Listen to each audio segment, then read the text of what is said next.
Joining me right now, House Judiciary Committee member and Pennsylvania Republican, Guy Reschenthaler. Congressman Reschenthaler, very good to see you tonight. Trish, thanks for having me on, and please call me Guy. Okay, you got it, Guy.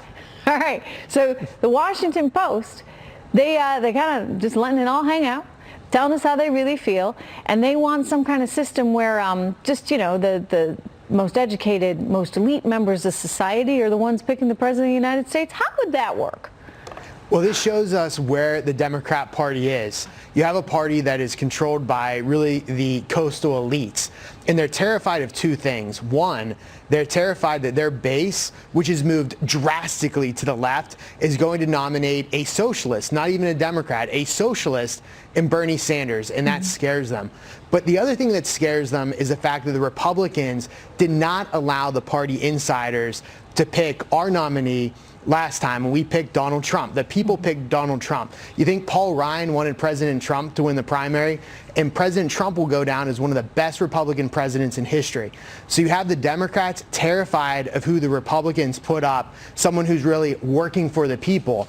And you have them also terrified that Bernie Sanders is going to win their nomination and then ultimately lose to President Trump. Yeah, no, I mean, and it shows you that the mainstream media is really right there, hook, line, and sinker, right, effectively with those elites.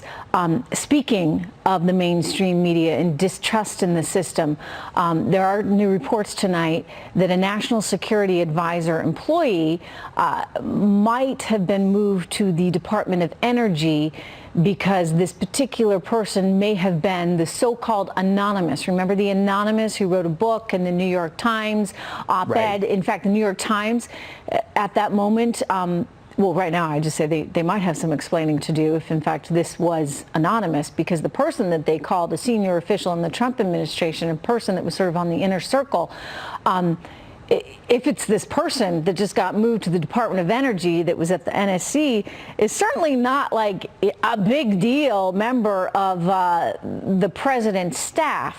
So once again, it may have been a situation where they were trying to kind of blow things up, blow them out of proportion in order to make the president look bad.